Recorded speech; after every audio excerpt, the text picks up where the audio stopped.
Bien, ¿qué tal? ¿Cómo les va? Estamos aquí en ¿Qué es cierto? En Picado TV. Tenemos la oportunidad de charlar con Rubén Darío Insúa, alguien al que, por supuesto, las historias de vida del fútbol me llevaron a conocerlo desde que era muy joven, ¿sí? Un verdadero crack. Para aquellos jovencitos que están viendo, ahora que se acostumbra a que el streaming es de los jóvenes y no de la gente tan grande, tienen que saber que fue un verdadero crack, de esos que realmente deleitaba verlo jugar. ¿Era así o no? ¿Cómo te va? Buenas tardes, gracias por invitarme. ¿Cómo te va? No tanto. No, bueno, vos podés ser modesto, tenés todo el derecho del mundo a ser modesto, pero todos aquellos que te vieron jugar, y vos te destacaste y pasaste por muchos clubes y jugaste en los grandes del fútbol argentino, tenías no solo la capacidad de jugar al fútbol, la cabeza para jugar al fútbol, sino que tenías cierta elegancia para jugar al fútbol, que era un agregado a tu carrera, ¿no? Bueno, primero obviamente agradezco el concepto. Bueno, tuve suerte, tuve buenos entrenadores en inferiores, viste, muchas ganas de aprender.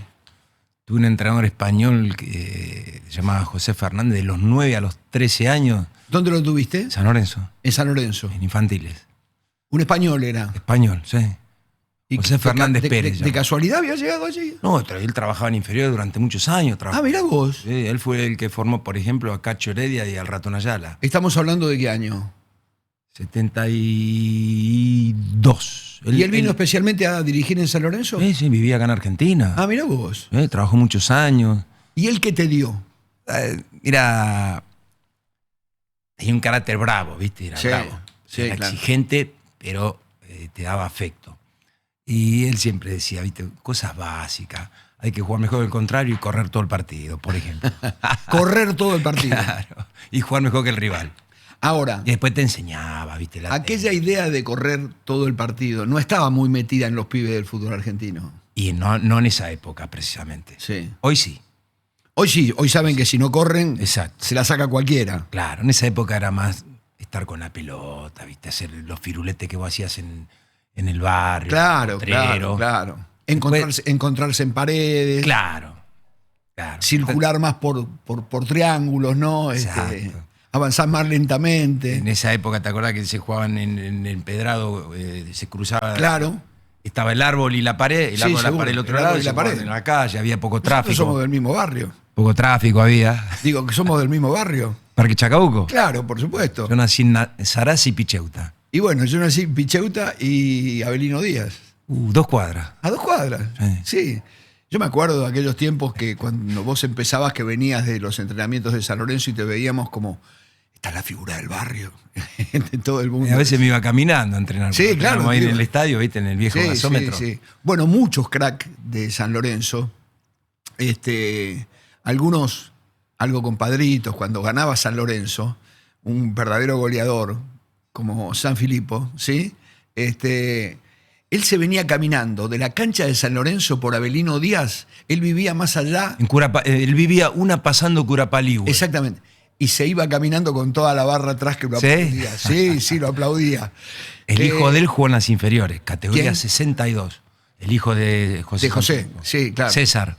Sí, claro, sí. Categoría 62, era un año más chico que yo. Sí, eran esas cosas que hoy no se utilizan. Hoy se meten adentro de un auto blindado, si pueden ser con los autos, con los vidrios polarizados mejor. ¿Vos creés que perdió encanto el fútbol con respecto a eso?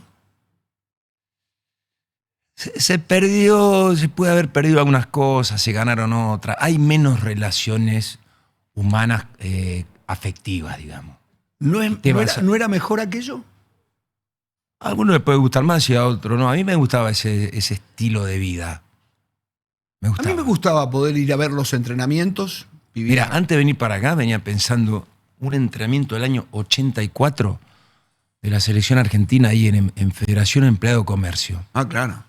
Y estaba vos en un costado, sentado mirando el entrenamiento, y al lado tuyo estaba Pagani, sentado anotando, viendo.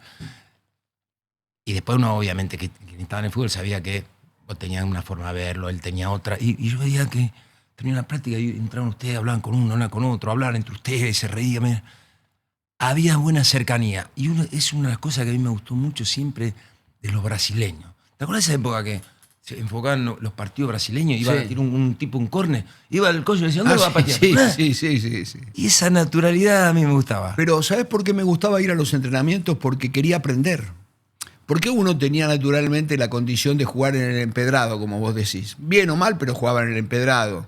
Y después nos íbamos al Parque Chacabuco claro. a jugar Por todos los fines de semana. Claro, los fines de semana jugábamos los campeonatos barriales y se jugaban con 2 montoncitos de ropa. Ahí hacían los Parque arcos Chacabuco, con ropa. En el Parque Chacabuco. ¿Sí? Me acuerdo que para lograr una camiseta era un triunfo, porque teníamos que conseguir, era creo que de 8 contra 8, y teníamos que ver 8 camisetas iguales, porque siempre íbamos con una camiseta blanca, y un día uno trajo un grupo de camisetas de tigre. Y nos sentimos, yo dormí esa noche, ¿Con la camiseta? El viernes para el sábado dormí con la camiseta puesta, creyéndome un jugador de fútbol. Pero ver los entrenamientos, después me di cuenta más de grande, yo creo que debo haberme perdido de empleados de comercio muy pocos entrenamientos.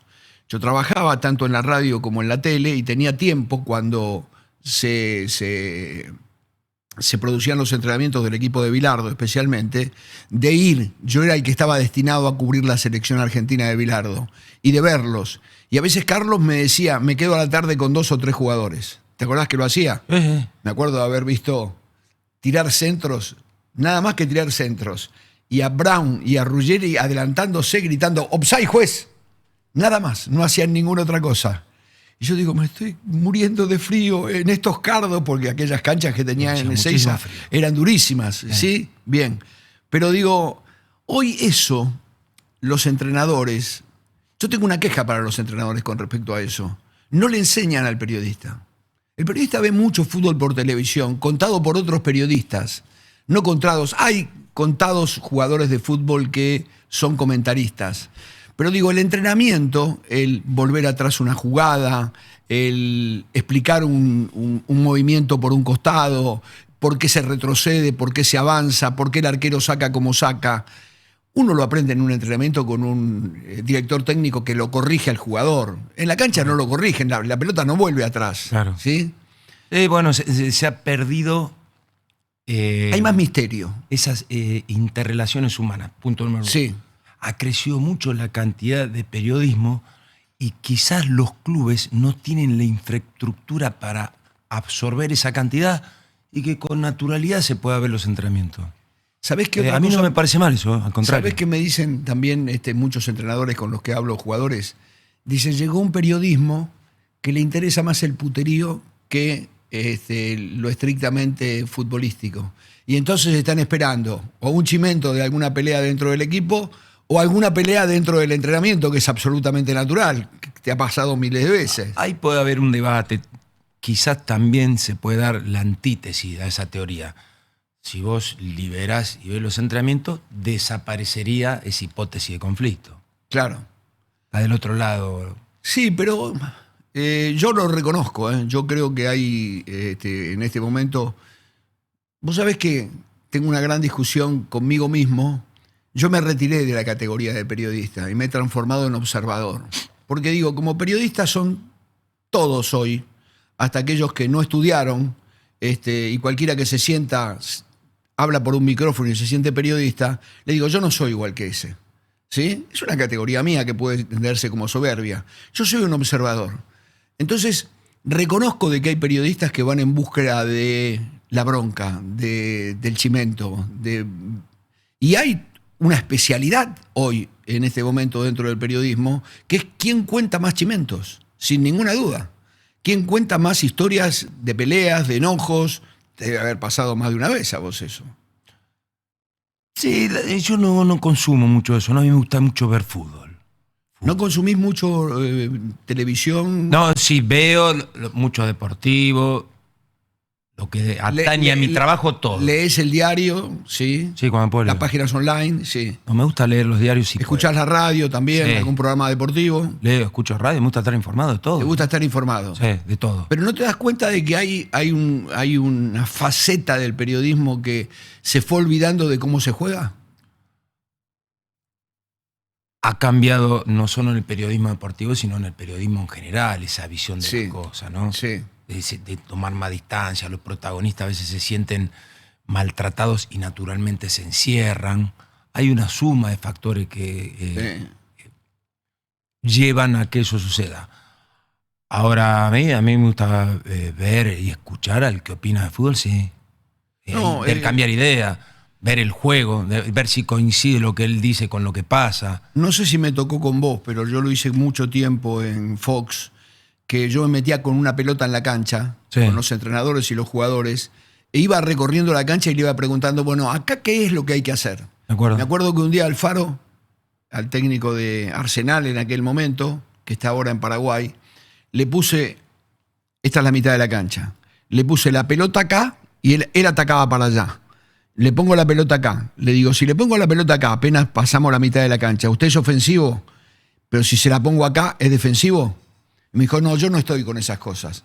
Porque viste que se simplificó ahora. Los técnicos son defensivos si van a la zona de confort. Yo digo que los equipos juegan en el lugar de la cancha que más les conviene. Claro. No son defensivos. No son defensivos. El fútbol se juega en toda la cancha. Pero por supuesto. Claro. Yo digo, tildarlo de defensivo es desacreditarlo a alguien. Lo que pasa es que a veces es más cómodo, ¿viste? Sí. Vos no tenés que explicar demasiadas cosas y decir que este equipo juega como a mí me gusta, o ataca mucho, o en contrapartida, decir este equipo defiende mucho, a mí no me gusta. No tenés que explicar demasiadas cosas.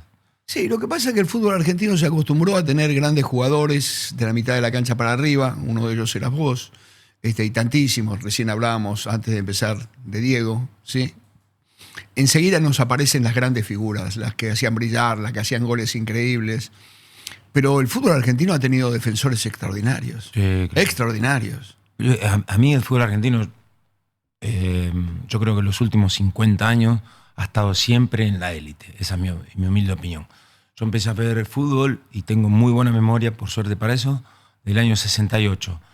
Y acabo de jugar extraordinario en todos los sectores de la cancha. Vos acabas de nombrar defensores y yo cuando era chico... Defensores que te marcaron a vos, a ver. Y a mí me gusta, yo por ejemplo lo veía al tucumano Albrecht, Perfumo.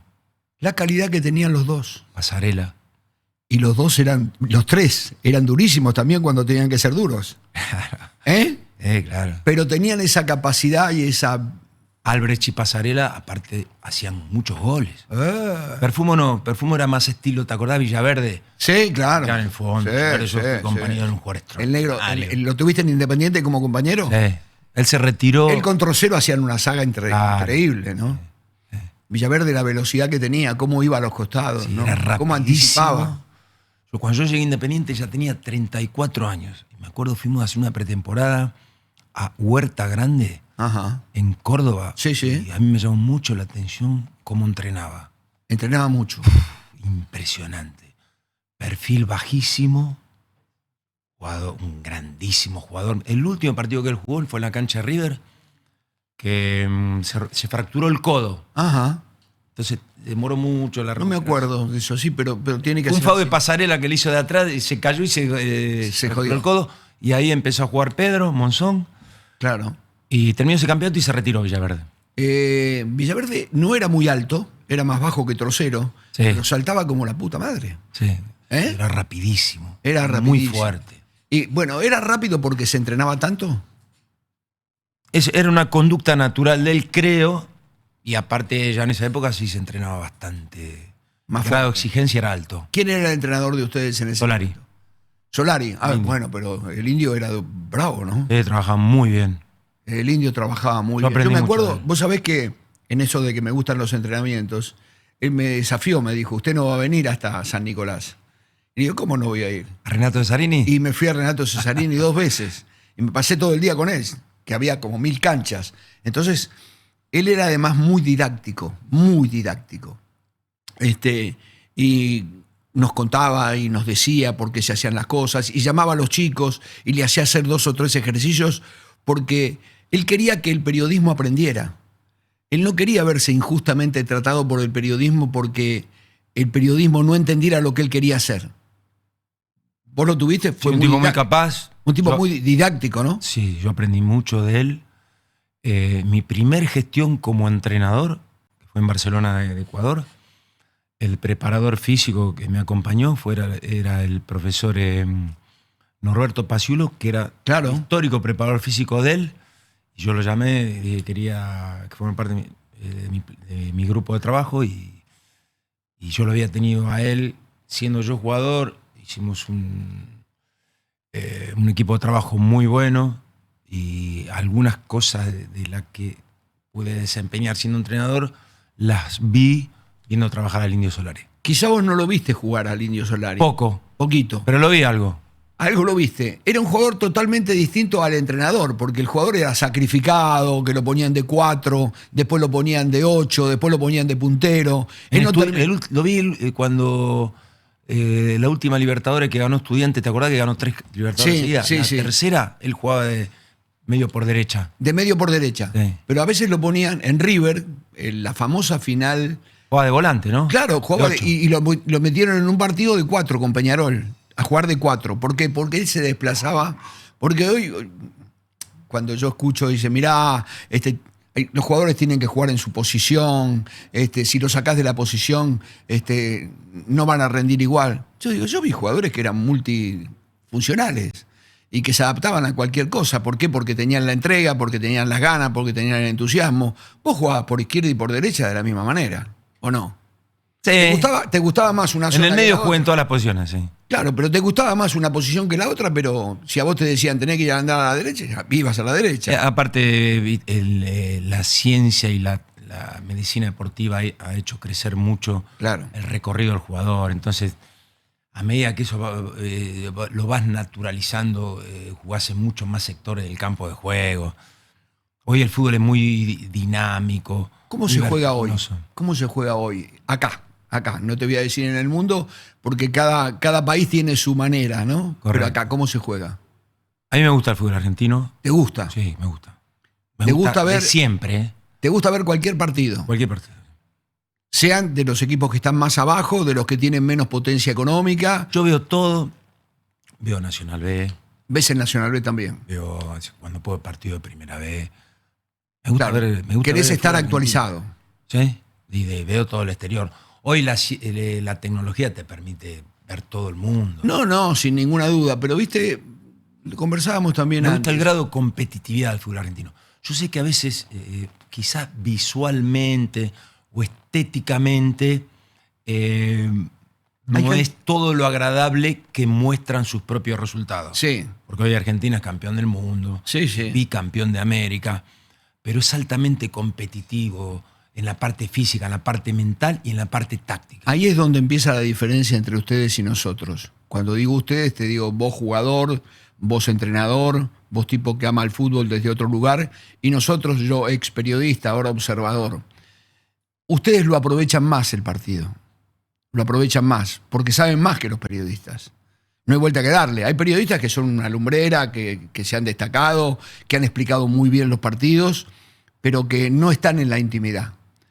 Yo muchas veces cuando un entrenador no me dejaba ver el entrenamiento, una vez le dije a Bianchi, le digo, después no se queje si nosotros lo criticamos, porque usted no me muestra lo que hace.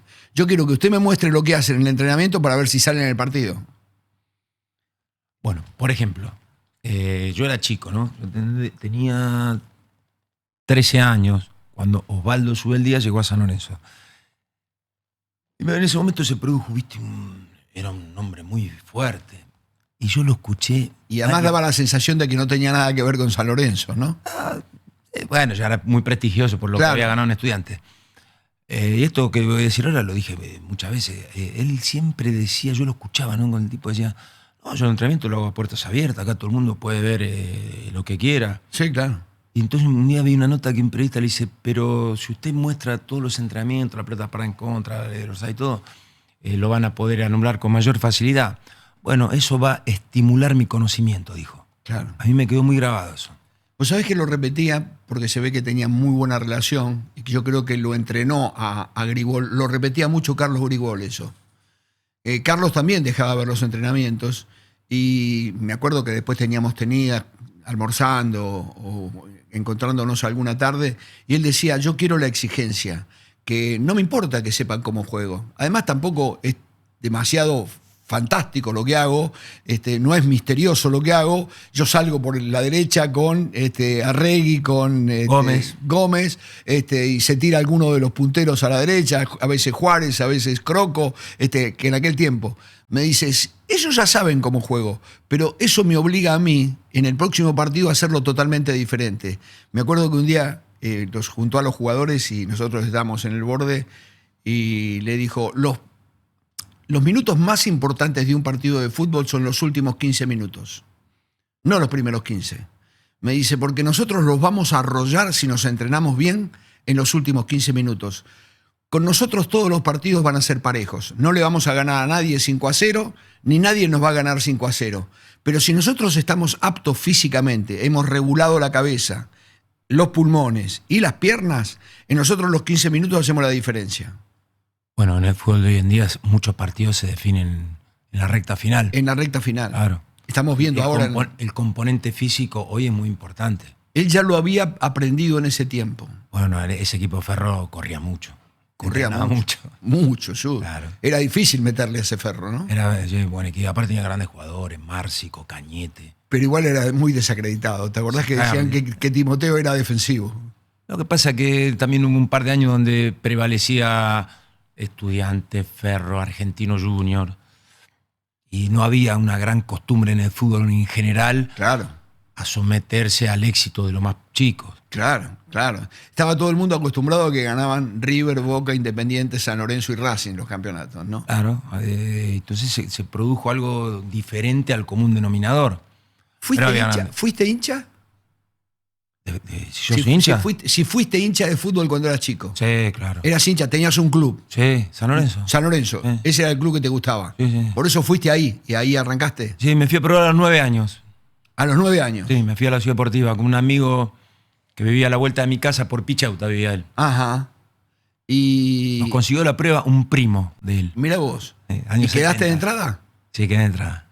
¿Estaba este señor, el gallego? Sí. Estaba el gallego. Me probó él. Porque durante mucho tiempo, yo también me probé en San Lorenzo, porque a nosotros nos quedaba 6 cuadras. ¿En la Ciudad Deportiva o en el estadio? En el estadio. Nos probó, ¿sabés quién? Ernesto Duccini. Sí, Duccini, claro. Tuvo muchos años inferiores. Digo, muchachos, sigan estudiando, dijo. ¿Dijo? Claro. Y sí, porque, qué sé yo, yo también fue mucho tiempo a ver a San Lorenzo. Yo me crié en 3 lugares. En mi casa de la calle Pichauta, 1539, que no me olvido más. En la escuela y en San Lorenzo de Almagro, porque yo era socio. Bueno, era muy común de la época. Tu casa, el colegio y el club. El club. Claro. Y yo digo hoy, porque después dejé de pagar, me mudé de barrio, que yo hoy sería el 1, 2 o 3 socio de San Lorenzo, socio pleno. Sería el número 1, el número 2 o el número 3. Porque de muy chiquitito me hice socio. Más, yo iba con los camiones que salían de la puerta de la cancha de San Lorenzo, salían camiones, no con barras bravas, con hinchas, y nos íbamos a la cancha de River, nos íbamos a la cancha de Boca. Había un grupo que nos cuidaba, ¿sí? Que decía, bueno, estos pibes son los que vienen siempre, así que cuidémoslo, vienen con nosotros, nos ordenaban, y después volvíamos cantando de la cancha realmente. Otra sociedad, ¿no? Sí, era otro tiempo. Yo siempre digo que... Mejor, vos sabés que cuando volvíamos de la cancha, Rubén, San Lorenzo le había ganado a River 1-0 con gol de Cabrera. ¿Te acordás que era un santiagueño? Bueno, quizás no lo viste. Un muchacho bajito que jugaba de número 10. Y cuando volvimos de la cancha veníamos cantando: en el Día de la Madre San Lorenzo hizo de padre, la. Hoy cuando ves las hinchadas que van en los micros, van todos insultando. No hay puteada que no se deje. Y, ¿sí? Claro, ha cambiado mucho las interrelaciones humanas. Y algunos se bajan de los micros y hasta roban. En aquel momento era... Ni un piropo a una piba se le decía. Pasaba alguna piba que estaba buena y no le decían nada. Bueno, había mucho más respeto en este caso, que voy a decir, por las mujeres, por los ancianos, por los niños. Claro. Estaba muy mal visto faltar el respeto a un mayor. ¿Qué te gusta de lo que se juega hoy? Porque yo te di, antes de empezar, bueno, hablamos bastante antes de empezar, sepan, y yo le di algunos motivos por los que me parece que al fútbol argentino le falta mucho para crecer, mucho más si vos haces un paralelo con el fútbol internacional y además hemos recorrido canchas internacionales y hemos visto realmente en vivo los partidos en Inglaterra, en Italia, en Alemania, en Francia, en España. El fútbol argentino está a 1000 kilómetros de eso, ¿no? Pero ¿qué te gusta del fútbol? A mí me gusta mucho el grado de competitividad del fútbol argentino, la mente del jugador argentino, el desarrollo técnico, hoy la capacidad física y también los argumentos tácticos que muchas veces tienen los equipos argentinos para neutralizar al rival. ¿Vos decís? Yo creo que el fútbol argentino es muy difícil para cualquiera que le toque enfrentarlo. Enfrentarlo o un grandísimo jugador italiano, francés, elegir lo que vos quieras, brasileño, poder hacer en el fútbol argentino lo que hace en su país de origen. Yo creo que es muy difícil. Esto tiene mucho que ver, bueno, con la calidad innata que nace el jugador argentino. El chico argentino nace con una calidad innata porque apenas nace, tiene meses y ya le regalan una pelota. Exacto. Y cuando tiene los primeros pasitos empieza a patearla la pelota. Somos un país futbolero sin ninguna duda. Ninguna duda. Pero creo que, además de la calidad técnica, empezó a haber una generación de entrenadores en la Argentina que le enseñaron al jugador mucho. En tu caso, un español que te enseñó mucho. Sí. Pero, digo, se enseña, por eso hablábamos recién de Renato Cesarini y de Solari, se enseña mucho en la Argentina. No hay en España hasta la 11 división y después siguen los chicos más chiquititos. Eso no existe. Claro, eso primero pasa en los clubes. Sí. Oye, los pibitos, 9 años, ya están en los clubes. Y no te olvides que hay muchas costumbres innatas nuestras cuando empiezan en sus clubes de barrio. Claro, sí, Empiezan, claro. yo iba a ver a mis hijos que eran chiquitos, 6, 7 años, a los Babi. Claro, ¿Viste vos? claro, Cómo los pibes empiezan a acostumbrarse. Mucho fútbol informal alrededor del fútbol profesional. Pero en los Babi, ¿viste? En los barrios. Un campeonato, sí, en los sí, fútbol, sí. los clubes de barrio. Uno va un fin de semana por cualquier lugar del conurbano y hay una canchita, están jugando un partido. Exactamente, en todos los barrios. Y para mí hay algo que diferencia al aspecto formativo de lo que pasa en la mayoría de los países. No quiero decir de todo porque, ¿viste? No tengo esa autoridad para hacerlo. Yo veía, por ejemplo, pibitos de 6 años que juegan, pierden el partido no le importa nada, se ponen a llorar. Sí. El Entonces, sentimiento se es muy grande. resisten desde muy pequeños a la derrota. Sí. Y por eso yo, por ejemplo, voy a analizar lo más importante, digamos, ¿no? Argentina 3 veces campeón del mundo, ¿no? Claro. El título a nivel selección mayor. Y ves cómo se resolvieron los 3 partidos. Hay cierta similitud. En el año 78 fueron a la largue. Y viste, cuando ahí empieza a jugar el aspecto físico, el mental, Argentina lo doblegó. En el 86 Argentina iba ganando 2-0, siendo muy superior a Alemania. Le empató en pocos minutos. Fue y lo ganó en el minuto 84, 85, por ahí. Sí. Y en la última final del mundo, igual. Iba ganando 2-0, jugando un grandísimo fútbol. Le empató en 1 minuto y medio Francia. Fueron a la larga y se puso arriba. Entonces, eso, viste, te marca, creo yo, el aspecto innato. Ahora, eso no, porque, a ver, ahí yo tengo un enfrentamiento. Yo cuando veo a los jugadores argentinos modelados en Europa, digo, estos son de otra calidad. Y veo jugadores argentinos modelados acá, habiendo grandísimos entrenadores acá, muy preocupados, que trabajan muchísimo. Es como que el jugador no alcanza la etapa de plenitud, de madurez, y rápidamente va Acá. a la primera división, sí. Y lo que pasa es que se lo venden muy jóvenes, Fernando, ahora. Pero no venden tantos. Pero, Venden, pero no venden tanto. pero se van muy jóvenes este pibe Mastantuono, por ejemplo. ¿Cuánto jugó de titular en River? 3 meses. Sí, ¿Cuánto? 3 meses, sí. Y ya están en Real Madrid. Entonces, ese proceso formativo de 150, 200 partidos que tenían Maradona, Sí. Kempes, Sí. Pasarela, y podemos nombrar Canigia, qué sé yo. Canigia, bueno, cualquiera, Ruggeri, Sí. un montón de jugadores pueden nombrarlos, que después llegan a Europa, ya los tipos tienen 4 o 5 años en primera, naturalidad, lo hacen con naturalidad, ya están acostumbrados a jugar con 80.000 personas, clásico importante, partido decisivo. Nosotros como sociedad somos bastante compleja y esa complejidad que tenés hoy acá en el día a día no la tenés cuando vas a París, Claro, no. Ámsterdam, Sí, claro. Lisboa. Claro. Hay muchas cosas, pero yo creo que el fútbol argentino es muy bueno, ¿viste? Muy bueno. Vos formaste parte del seleccionado de Bilardo, de varios seleccionados, pero fuertemente del de Bilardo. Y vos y la Chancha Rinaldi eran una debilidad de él, ¿sí? Sí. Eran una debilidad. Algo pasó que los dos no fueron al Mundial.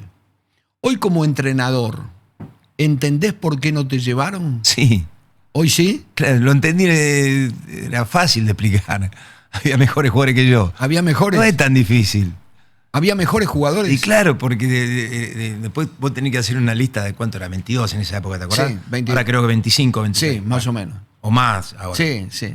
Eran 22 creo en esa época. En aquel momento Y tuvo, eran poquitos y ahora son muchos, pueden entrar a los 30 y pico. Menotti dejó afuera a Maradona. Sí, claro. Bilardo tuvo que dejar afuera a Filiol. Sí, claro. Sí, claro. O sea, había muchos grandes jugadores. Eso de explicar que no me dio la chance. Yo me acuerdo siempre de charlarlo con Enzo Trocero o con Ricardo. Enzo quedó O afuera. Con Ricardo Gareca, ¿no? Que había Gareca. sido clave en el gol final. Y en aquel primer momento no lo entendían. Puteaban como locos. Es normal. Y después, cuando se transformaron en entrenadores, dice, vos sabés que yo tuve que tomar actitudes como la que tuvo que tomar Bilardo y me dolieron el alma, pero no los podía llevar. No los podía llevar. Yo creo que la década del 70 y del 80 del fútbol argentino fue muy buena. Muy bueno. A nivel clubes, a nivel selección. Los equipos argentinos ganaban Libertadores, Sí, sí, sí. Copa del Mundo. Argentina campeón del mundo en el 78, 86. Fue muy buena. Sí, sí. Y yo veo ahora algo bastante parecido. Vos ves que...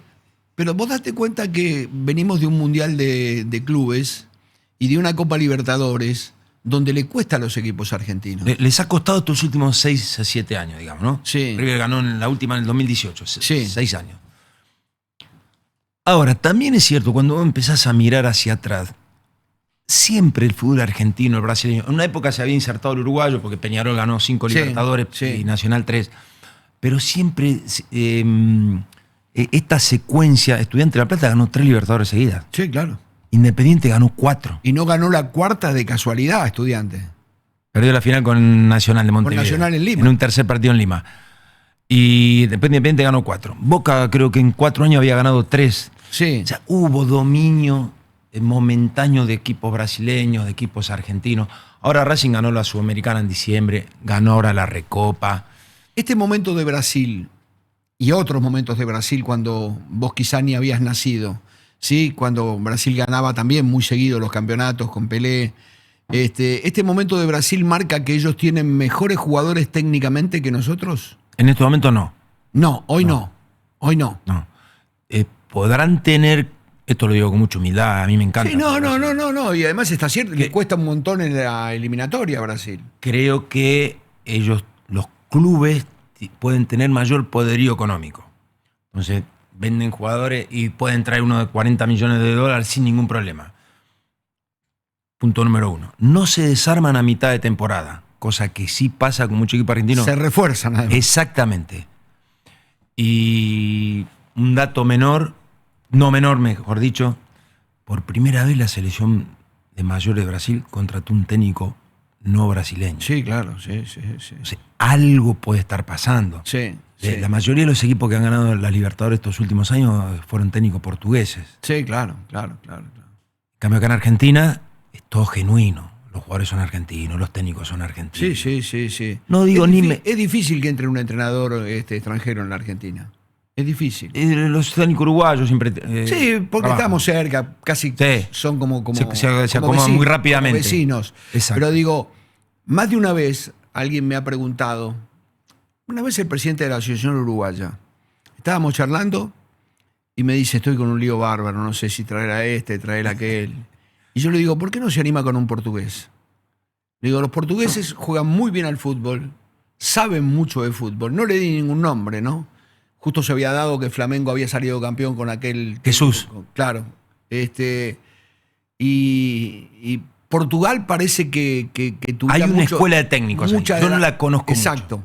Con Mourinho empezó. Claro. Y después de ahí hay una escuela que se desparramó por el mundo. Se Andan nota dando vueltas. a la distancia, lo digo con respeto Sí, y sí. con humildad, se nota que ahí hay una formación muy buena.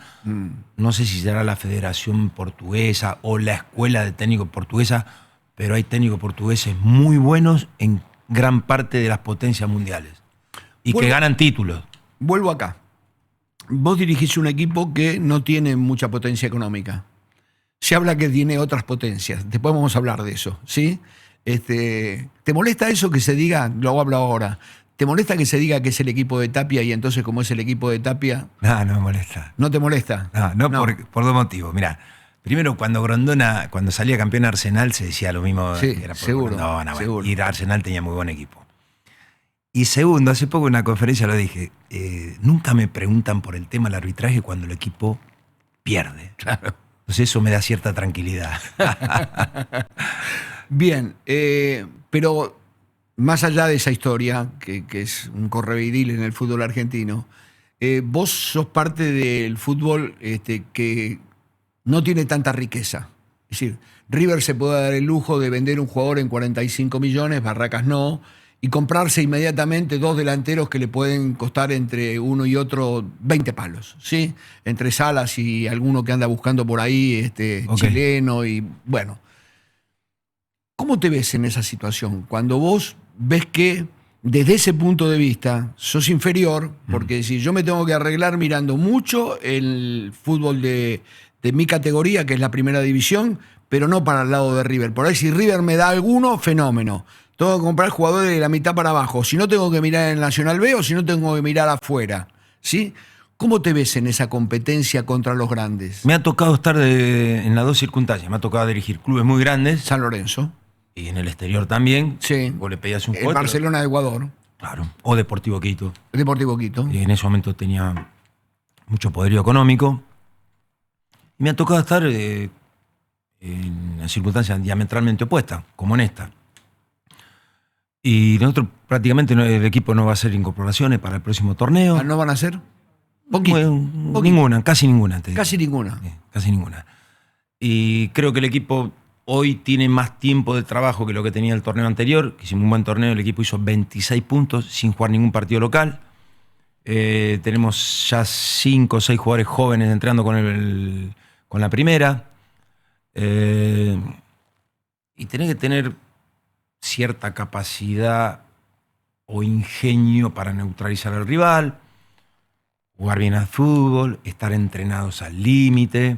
Conocer al rival como nadie. Y hoy la tecnología te da la posibilidad de conocer a todos los rivales. Claro, claro. O sea, la sorpresa táctica hoy es casi inexistente. Si vos tenés que jugar contra River, el River que jugaba hasta hace poco, con Mastantuono incluido, ¿vos lo deshuesás al equipo contrario?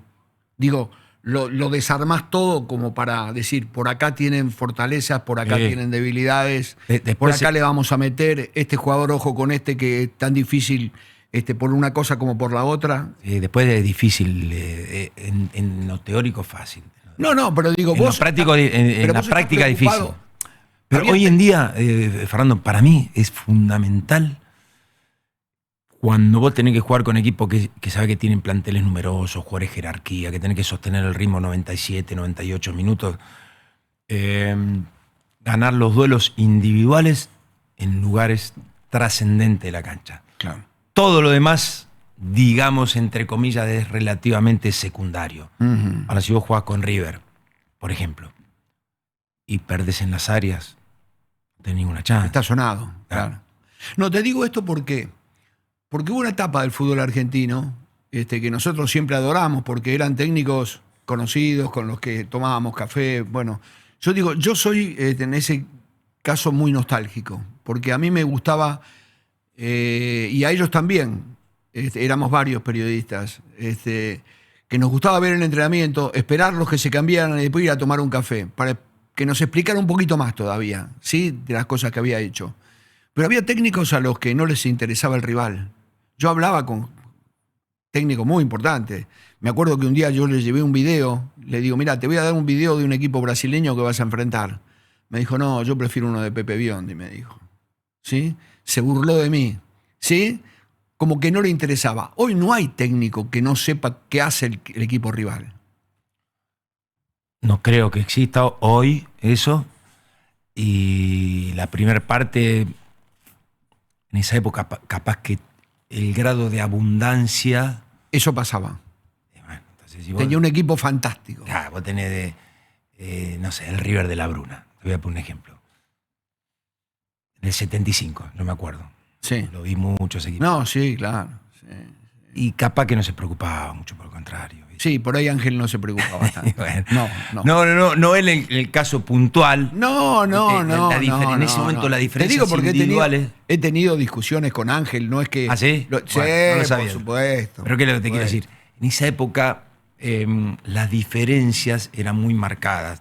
Y el desconocimiento por el adversario, quizá que también. Sí, no se televisaban todos los partidos, no tenían la posibilidad de tenerlo. Bueno, sabía cómo jugaba el campeón de África o el campeón de Francia mismo. Claro, ¿Te acordás que creo que en la década del 80 empezó que se veían los partidos de Alemania los domingos a la mañana? Sí, claro, me acuerdo. Y ahí de a poco empezó uno, viste, a naturalizar el conocimiento, a ver qué hace este, qué hace el otro. Si no, vos te juntabas en los mundiales y revisaba quién era el rival, quién te tocaba, papá. Hoy no. Hoy es mucho más profundo. El rigor analítico ha crecido mucho también.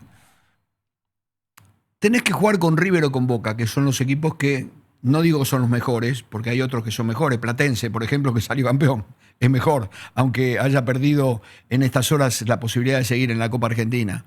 Pero digo, tenés que enfrentar a River y a Boca. ¿Tenés precauciones para el partido o decís, no, yo a este le voy a jugar de igual a igual? Depende de lo que significa la precaución, en qué lugar en la cancha vos podés neutralizarlo. Si tenés... Aquella que te conté, voy a jugar de la mitad para acá, está mi arco, y voy a ver si la transición es muy rápida y le puedo ganar con la transición. Bueno, hoy reducir el margen de maniobra del rival, al cual vos considerás superior antes del partido o dentro del mismo desarrollo del partido, reducir el margen de maniobra de mitad de cancha hacia atrás, lo hacen la mayoría de los equipos. Incluso...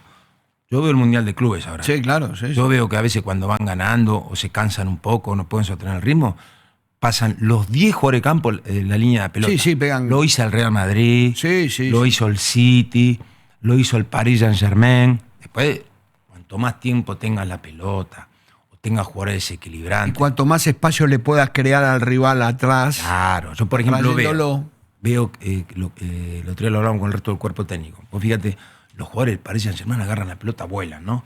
Y van en el mano a mano, ¿viste? Los tipos o pasan, encaran. Lo mismo hace el Bayern Múnich. No tanto el City, que tiene más posición de pelota y se está rearmando. Sí. Pero pasa en el mundo entero eso. O sea, no es un delito. El otro día le pregunté a mi hijo.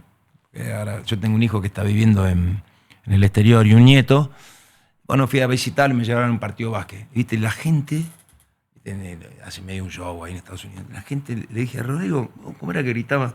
Yo veía que los de Miami le gritaban la palabra defiendan. Claro, defense. La gente empieza a gritar. Sí, claro. En el básquet. Claro. Que es un poco más fácil porque se juega con las manos. Y en el fútbol es lo mismo. O sea, si el rival, vos estás cansado, te queda con un jugador menos, crees que en ese momento el intercambio, ida y vuelta, no te conviene. Vos reducís el margen de maniobra y los jugadores que tienen talento del rival, o técnica, o superioridad numérica, y te puede hacer daño, ¿qué vas a hacer? Claro. Es sentido común. Sí. Pues siempre así el fútbol. Y cuando vos tenés buenos jugadores, podés manejar la pelota, podés tener posición en campo rival, desequilibrio en el 1 contra 1. Cuando arrancás un campeonato, como un equipo como Barracas Central, el campeonato va a empezar ahora promediando julio, ¿pensás que lo podés ganar? Yo creo que ningún... ¿O pensás partido a partido? No. Yo creo que en el fútbol argentino no hay nadie que resigne ese pensamiento. Nadie. Antes de empezar. Sí, claro, antes de empezar. Después. Yo digo, la ilusión que tuvieron Orsi y Gómez. Claro. Cuando arrancaron dijeron, vamos a ganarlo el campeonato. Después vemos partido a partido. Argentina el año pasado lo ganó Central Córdoba Santiago. Claro. Y hace 2 años la final Platense. Sí, claro. O la final del campeonato del 2023. Claro. Central. Claro. Algo bueno parecería que está pasando. Yo me lo encontré el año pasado a Juan Amador Sánchez, nos pusimos a hablar, él tiene algún cargo ahí en el club. Y me habló bien, me dijo que Platense estaba ordenado, que estaban trabajando bien, inferior, bla. Y bueno, se terminó dando esto. Pero, por ejemplo, el objetivo nuestro ahora en el segundo semestre es igual al del primero, estar entre los mejores 8. Y el objetivo anual es que Barracás clasifique a un torneo internacional. Es lo mismo que pensábamos el 2 de enero cuando empezamos a trabajar. ¿Te da el rollo? No tenemos fe, digamos. ¿Se tienen fe? Sí. Es decir, sin hacer nuevas contrataciones, con lo que tenías, con más tiempo de trabajo, Claro. ¿vos crees que coordinando movimientos nuevos, haciendo el equipo más veloz, jugando en los sectores de la cancha que más te conviene, estás como para darle batalla inclusive a Boca y a River? Sí, tenemos más tiempo de trabajo, acabamos de hacer una pretemporada muy buena, mantuvimos el 99% del plantel, veo buena química, veo ganas de progresar, posiblemente ya Barraca tenga su estadio, entonces vas a jugar de local, Claro, cosa que el equipo no tuvo. claro. La localidad del fútbol argentino es muy importante. Siempre lo fue, y desde que se juega sin hincha visitante, Claro, es más. mucho más aún. Más, claro, porque la cancha es toda tuya. Claro. ¿Se acercan muchos técnicos jóvenes a ver tus entrenamientos jóvenes? Algunos. No porque yo creo que no pasa en ningún club, viste, hoy estaba cerrada por un tema a veces de seguridad. Hasta de seguridad. Si a mí me piden venir a verlo, encantado de la vida. No tengo Digo, ni- porque yo veo que muchos técnicos, te debe haber pasado, Hablar, sí. muchos técnicos argentinos han ido por el mundo y le pidieron a Guardiola ver un entrenamiento, a Mourinho ver un entrenamiento, a Klopp ver un entrenamiento. No, lo que quería consultarte es lo siguiente. Vamos a suponer Yo que trato de ver los equipos de los entrenadores que vos acabás de mostrar y descubrir viéndolo qué es lo que hacen. Claro, Porque vos no podés ir a ver lo que hace Klopp, lo que Claro. hace Guardiola. Tenés que ir monitoreando todo lo que pasa hasta, entre comillas, descubrir cómo llegan a eso. claro. No, te preguntaba esto porque sé que hay mucha curiosidad, hay muchos chicos que quieren ser entrenadores, no les dio para jugador, pero quieren ser entrenadores, se frustraron y van en busca de los tipos que más conocen, que son más sabios, que son más conocidos, se les acercan, he charlado con muchos, me dicen, vienen pibes, me preguntan cómo hay que hacer. A mí muchas veces me invitan a escuela de técnico, escuela de periodismo, y voy, ahí me gusta. Ahí está, A ¿ves? mí me gusta ir. Ahí está, ¿ves? Sobre En una todo escuela- cuando no dirijo y tengo tiempo, y me invitan, voy. En una escuela de entrenadores, Voy. que ahí tenés muchos principiantes.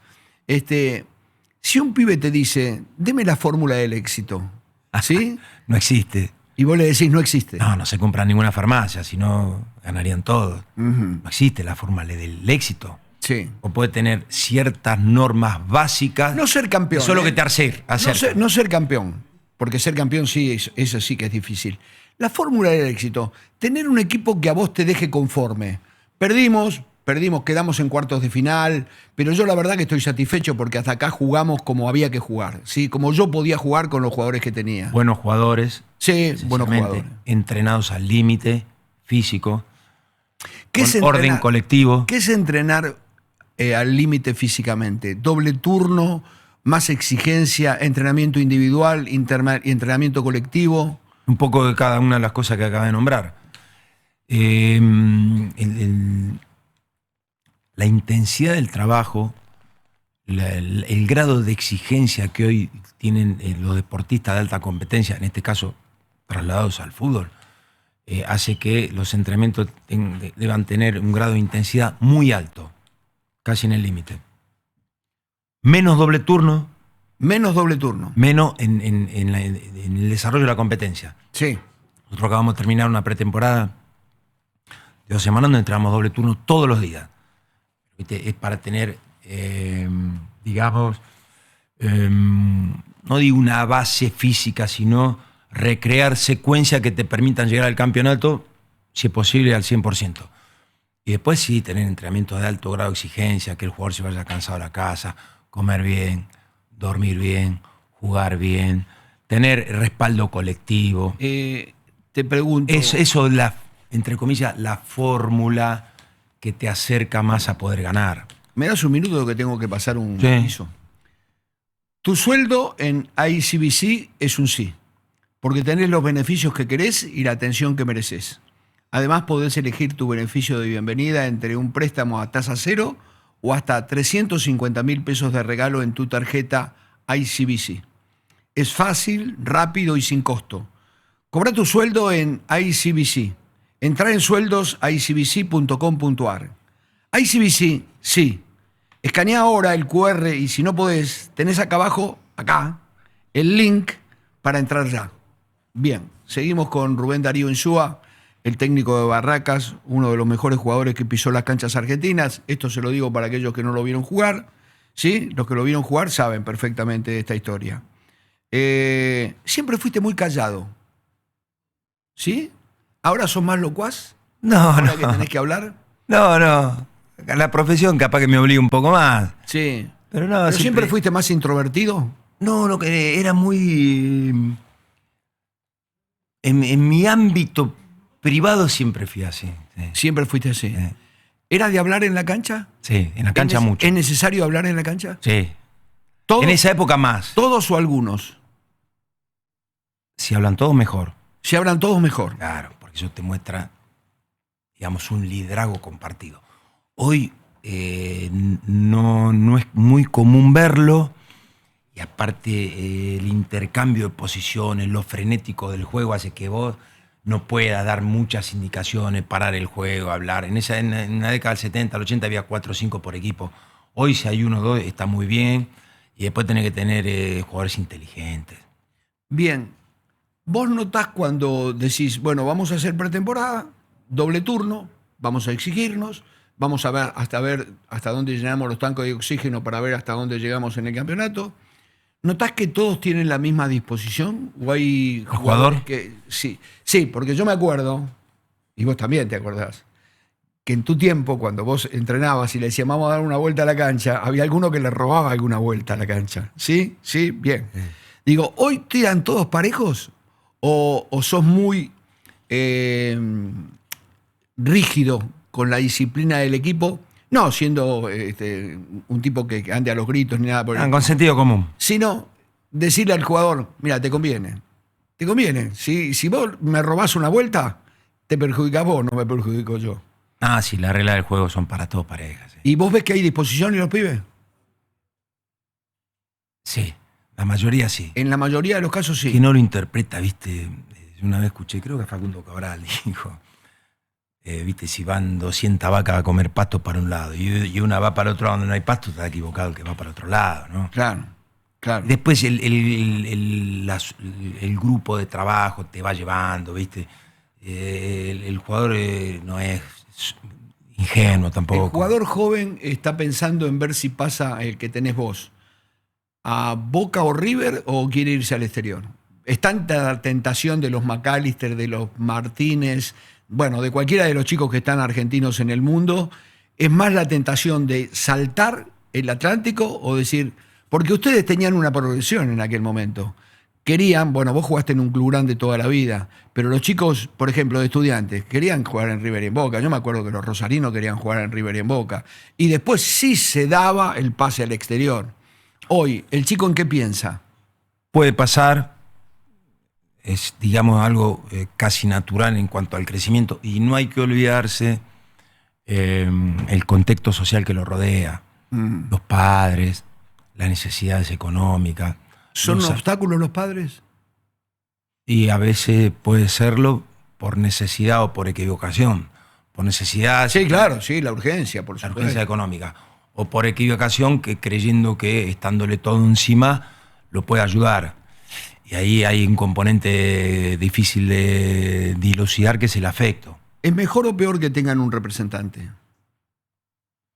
¿Vos tenías cuando eras jovencito? Yo hoy no, como entrenador nunca tuve. Como entrenador no lo tenés. Nunca tuve. Y como jugador solamente 2 años a Guillermo Coppola.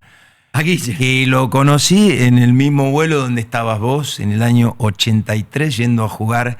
Habíamos ido a jugar en 2 partidos amistosos en España y después fuimos a jugar el torneo de Toulon. Yo lo conocí en ese viaje. Toulon. Sí. Aquella final famosa del 3-0. Con Brasil. Con Brasil. Que erramos los 3 penales. 3 penales, llegamos muertos. Nos habían expulsado 2 jugadores. Claro. Y el otro día estaba viendo... En ese partido tuvo que jugar, se lesionó Bordet y lo puso a Messina de 8. De lateral izquierdo. El pibe que juega arriba. ¿Vos sabés que me hizo entrenarlo Bilardo? Un día, Bilardo... Ese día, con esto termino, después te dejo la pregunta. Sí. Nosotros íbamos ganando 1-0. Sí. El árbitro, un francés que después dirigió a Argentina Creo que dirigió Argentina a Brasil el día del gol de Canigia, creo. Sí. Pateó un tiro libre, un lateral que lo llamaban el Ciño, era indirecto. Y Pumpido la dejó pasar porque era indirecto y el árbitro cobró gol. Claro. Sí, ese torneo de Toulon era un torneo muy especial, ¿no? Y después lo impulsó 2 jugadores, no importa. Claro, pero no me acuerdo. Yo lo conocí a Coppola ahí, Bordé fue 2 años. En ese viaje. Coppola fue mi comentarista. Yo transmitía para Radio Mitre y le digo, Guillermo, iba solo. Estaba Víctor Hugo transmitiendo acá los partidos del campeonato. Y le digo, Guillermo, ¿no te animás a comentar conmigo? Me dijo, sí, y comentó el partido conmigo. Vos sabés que tengo la anécdota siguiente. Se lesiona Bordet, el jugador de Boca, el marcador lateral. Se lesiona mal la rodilla, jodido. Entonces, Bilardo empieza a pensar en Messina. Y un día me dice... Messina era volante por derecha. Volante por derecha. Jugaba en River y después fue a jugar al Huracán. Y me dice, subite al auto. Yo, viste cómo era Bilardo, que era medio raro. ¿Y dónde vamos? Dice, no, pará que ya viene un jugador. Sube el jugador atrás. Le digo, Messina, digo, ¿dónde vamos? Me dice, vamos a una plaza. Dice, en la primera plaza que encuentre, le dice al chofer, medio hablando con Coliche, como hablaba Carlos. En Toulon. Se entendía en Toulon. Me dice, bajémonos. Dice, ahora vos enfrentalo a Messina con la pelota y que él te la saque. Digo, pero es que yo no soy jugador, yo jugué como aficionado, nada más, ¿qué puedo hacer? Además, todo el temor del mundo de que me va a hacer pasar un papelón. Aparte era derecho Messina. No nos ve nadie acá. Manejaba pierna derecha. Claro, no nos ve nadie. Y yo lo atacaba y el pibe se entrenaba conmigo, no quería darle ninguna referencia al técnico rival de quién quería poner. Entonces, ¿qué se llevó? Un periodista. Se podía haber llevado al pastelero de la esquina, ¿sí? Pero tenía esas cosas, Bilardo. Bilardo fue un personaje, ¿no? Realmente. Sí, personaje. ¿Sí? Yo lo tuve en San Lorenzo, sí, un gran entrenador. Yo tenía 18 años. Pero era muy particular, ¿no? Muy particular. Pero el otro día me hizo una nota, por ejemplo, el año 79, nosotros estábamos Rinaldi, Perazo en primera, de 2, 3 pibes más, y citó a los padres un día en la Ciudad Deportiva a decirle que controlen a los hijos a qué horas iban a dormir, qué era lo que tenían que comer, que tenían que ir al colegio todos los días. Eso creo que tuvo una visión de vanguardia, digamos. Un poco adelantado a los tiempos. Exacto, sí. Hoy el jugador sabe a la hora que se tiene que ir a dormir. Sí. Sabe. ¿Sabe lo que tiene que comer? Saberlo sabe, claro. Ahora que lo haga es otra cosa. Ahora sí. Ese es otro debate. Hay un tema, por ejemplo, hace un par de años vino a jugar Barcelona acá de Ecuador y el presidente era José Francisco Ceballos, ¿viste? El arquero. Ah, sí, me acuerdo. De Liga, un arquerazo. De Barcelona y de Liga. Y fue presidente de Barcelona. Entonces lo fui a saludar y en un momento me llama para tomar un café y me dice, te hago una pregunta. ¿Cómo haces para saber a qué hora se va a dormir el jugador cuando está concentrado teniendo el celular en la mano? Uh-huh. Muy buena pregunta. Claro. Hoy no tiene respuesta. No tiene respuesta. Y no tiene respuesta. ¿Hoy no le podés sacar el celular al jugador? Difícil. Es muy difícil al jugador y a cualquiera. A cualquiera. Sí, vos le podés orientar todo el tiempo. Mirá, a las 11 hay que apagar la televisión, hay que apagar el celular. No estás vos presente, no tenés un margen de maniobra que te permita un 100% certeza de que así va a ser. Vos, por ejemplo, están los 25 jugadores, vos sabés que los 25 van a comer lo mismo. Eso lo sabés. Eso sí. Que van a entrenar lo mismo también. Sí. Que el horario de la mañana y a la tarde el mismo. Cuando se cierran en la habitación ya es otra cosa. No, exacto. Dame un segundo. Igual el grado de profesionalismo ha crecido mucho. Ha crecido mucho. Sí. Tu sueldo en ICBC es un sí, porque tenés los beneficios que querés y la atención que mereces. Además, podés elegir tu beneficio de bienvenida entre un préstamo tasa cero o hasta 350.000 pesos de regalo en tu tarjeta ICBC. Es fácil, es rápido y sin costo. Cobra tu sueldo en ICBC. Entrá en sueldosicbc.com.ar. ICBC, sí. Escanea ahora el QR y si no podés tenés acá abajo el link para entrar ya. Entrando en la parte final de esta historia. Ese estudiante, ese chico que está tratando en la escuela de técnicos de ser entrenador, ¿vos lo notás ingenuo ¿O lo notás ya conocedor porque ha visto tanto, por ahí jugó, no llegó a primera división? Es decir, la camada que viene de entrenadores nuevos, son entrenadores que son mejores. Yo digo siempre que los que vienen detrás nuestros son mejores que nosotros, ¿sí? Por eso hicimos una escuela con Marcelo Araujo en un momento determinado, que yo creo que viniste a dar una charla sí, una vez, y nosotros la hicimos con la idea de que por una generación que nos supere. Ese era nuestro eslogan. ¿Vos ves que hay una generación que puede superarlos? No a vos porque sos muy joven, a los entrenadores que se están yendo. Y van a tener mayores elementos de juicio, seguro. Que lo van a tener. Después hay que saber aprovecharlo. Van a tener que dejar mucho tiempo al estudio, al esfuerzo, al trabajo, a la disciplina, al ingenio, al investigar. La comodidad no te va a llevar a... ¿Vos cuánto tiempo le dedicás al fútbol de tu vida? ¿Las 24 horas? Cuando trabajo, gran parte del día, sí. ¿Cuando trabajaste? Cuando trabajo, estoy en el trabajo o en mi casa. ¿Y en tu casa trabajando? También, claro. En tu casa trabajando. Sí. ¿Cómo te llevas con la inestabilidad? Que no es tuya, sino de la profesión. ¿De la profesión? Yo creo que el entrenador es un eslabón muy débil hoy. ¿Una voz? Eslabón muy débil. Ah, un eslabón débil. Sí. Y para mí es un contrasentido. ¿Por qué? Cuando vos contratás un entrenador, le estás dando tu principal capital, que es la sumatoria de lo que valen los jugadores. Correcto. Si vos contratás a alguien y le das tu principal capital, es un contrasentido que lo transformes en un eslabón débil, que es lo que pasa en el fútbol. Por eso tienen éxito los que más tiempo están en... Un Gallardo, por ejemplo, que se quedó mucho tiempo en River. Mira, las 3 veces que Argentina fue campeón del mundo hasta hoy, sí. Las 3 veces los entrenadores tuvieron un piso de 8 años. Claro. No sabemos lo que va a pasar con el Scaloni, ojalá que se quede más. Tuvieron tiempo. Tuvo 8, Bilardo tuvo 8. El caso de Boca, sin a nivel club, o Bianchi cuando fue técnico en Boca. Y hay muchos otros casos. ¿Lo comprenden los dirigentes? ¿Se dan cuenta o están tan apurados por la hinchada? ¿Ellos mismos están apurados por los resultados? Están entregando, como vos decís, su capital y ante 2 resultados adversos dicen, mira, la verdad, tenés que dejarnos. Hay un componente sociológico ahí.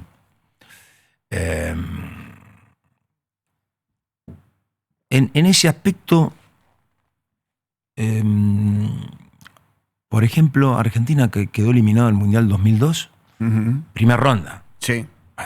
Y me acuerdo, Grondona le renovó el contrato a Bielsa. Sí. Algo atípico. Pero era, creo, una muestra de fortaleza. Pero era Grondona. Claro. Tenía un poder inmenso. Claro. Actualmente el presidente de la AFA, cuando lo fue a buscar Scaloni es un hombre joven que nunca había dirigido. Sí, sí, por supuesto. Ya lleva 8 años. ¿Qué es lo que quiero decir con esto? La conducción, la fortaleza institucional de un club, la fortaleza que vos le podés mostrar al hincha, al socio, al jugador y al entrenador, está basado en las decisiones que vos tomés. Si vos te vas a asustar por el maltrato social, por las críticas periodísticas o por las redes sociales, no es bueno ese cambio. Claro. Vos tenés que tener convicción primero, elegir a lo que vos crees que te va a dar resultado y después sostenerlo en el tiempo.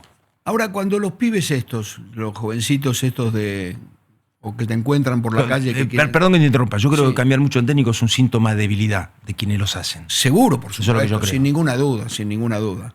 En la mayoría de los casos son empresarios que no lo harían en su trabajo eso, pero sí lo hacen en un club.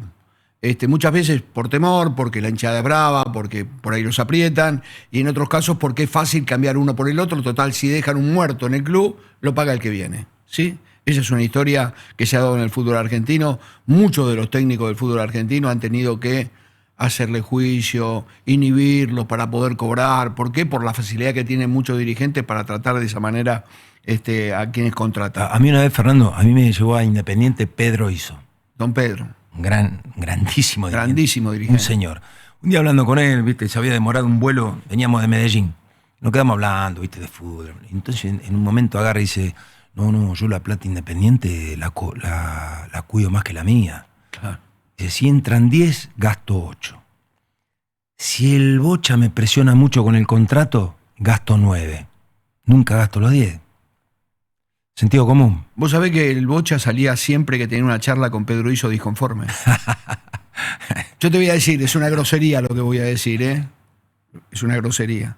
Cada vez que el Bocha salía de arreglar un contrato y estábamos ahí los periodistas, el Bocha decía, me cago. No se puede. Porque tenía una manera, don Pedro, ¿viste? Te envolvía con su palabra, con su bonomía, con su forma de ser y cuidaba la plata, como decís vos. Cuando esos entrenadores jóvenes se te acercan y te dicen, ¿cómo hay que jugar? Mejor que el contrario. Mejor que el contrario. Claro. Y después te dicen, pero dígame, ¿cómo es jugar mejor que el contrario?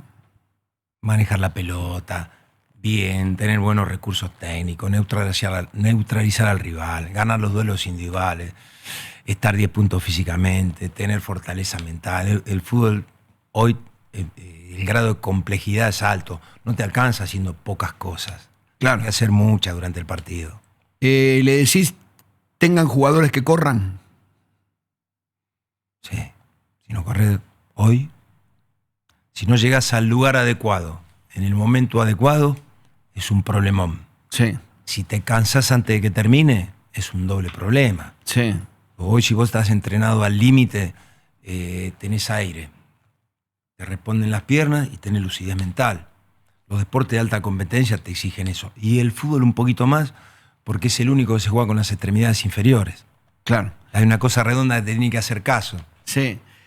¿Depende del rival o sos de tener un estilo de juego? Es decir, viste que hay algunos que dicen, de acá no me sacás. Guardiola, por ejemplo, de acá no me sacás. ¿Sí? Cuando tiene el equipo ya formado, con los jugadores que quiere, y vos ves que la tienen, y la tienen, y la tienen, y te golean, y te golean, y te golean. Dice, de este sistema no me sacás, o sos más dúctil para eso. No, yo creo que hay que ser... a mí me gusta que el equipo que yo dirijo, si puede con el tiempo y con el trabajo, sepa jugar de distintas formas. Que juegue de distintas formas. Claro, porque el rival no es siempre el mismo. La secuencia del partido no es la misma. Claro. Todo puede cambiar rápidamente. Vos planteás un partido, trabajás toda la semana, se te lesiona un jugador, te expulsan al arquero. Pasan muchas cosas en el partido. ¿Te ha tocado partidos en los que el director técnico rival te sorprendió con el planteo? Vos tenías todo pensado, todo armado, decir, le vamos a jugar por acá, ellos nos van a venir a jugar por acá, tienen este jugador que es clave, vamos encima de este jugador, y empezó el partido y estaban haciendo una cosa totalmente distinta. No, yo creo que hoy, no solo en el fútbol argentino, sino a nivel mundial, es muy difícil. Es difícil. Que te sorprendan tácticamente. ¿Por qué? Porque los medios de comunicación te dan toda la información que vos necesitas. Yo creo que hoy es mucho más importante sostener el rendimiento mayor cantidad de tiempo que el rival. Eso sí es lo que vuelca la balanza a su favor. O tener grandes jugadores que te resuelven un partido. Si vos tenés que comprar un jugador. El Manchester City perdió la final con el Chelsea de la Champions, perdió 1-0. No pateó el arco. No pateó el arco. Esto yo me lo imagino. Terminó el año, fue Guardiola a hablar con los dueños del City, le pidió a Haaland 120 millones de euros y al otro año sí salió campeón. Claro. Pero bueno, el dueño tiene que tener 120 millones de euros para resolverte tu propio problema. Es un poco más fácil. Es como la vida, ¿no? Antes el fútbol se dividía entre los gambeteadores y los jugadores simples. Y los jugadores simples eran rechazados. Sí, no, yo prefiero un gambeteador. Dame uno que venga que yo le hago un nudo, lo dejo dado vuelta. Y se valoraba mucho al gambeteador en el fútbol argentino. ¿No hay más gambeteadores? Sí, sigue habiendo. Es mucho más difícil para el gambeteador imponerse, porque el grado de oposición ha crecido mucho. Es decir, ya no es uno contra uno, sino que es vos lo gambeteás y tenés tres que están detrás. Viste que muchas veces hay un video que se repite de una jugada de Garrincha. Sí. Está con un lateral y sale para acá. Sí, están todos mirando. Sí, que a veces se para y a veces sigue. Claro, el otro día casualmente en una charla le dije al plantel. Sí. Hoy vos haces esto y te rodea uno, dos o tres y te la sacan. Sí, y si no viene uno y te pega una patada, te saca de la cancha. O te sacan la pelota, te rodean. El grado de, digamos, de intensidad físico, menos tiempo para pensar, menos espacio para maniobrar. Hoy los duelos individuales los tenés que ganar siendo vertiginoso y con técnica, por supuesto. Pero el que gambetea, el jugador gambeteador, el talentoso, el grado de posición es mucho más grande. Por una cuestión natural, porque el técnico estudia más, yo creo que sabe más que los jugadores, que están dedicados a jugar. Aunque algunos se preocupan y tienen una visión y dicen, cuando yo deje el fútbol voy a ser entrenador. Es obligatorio.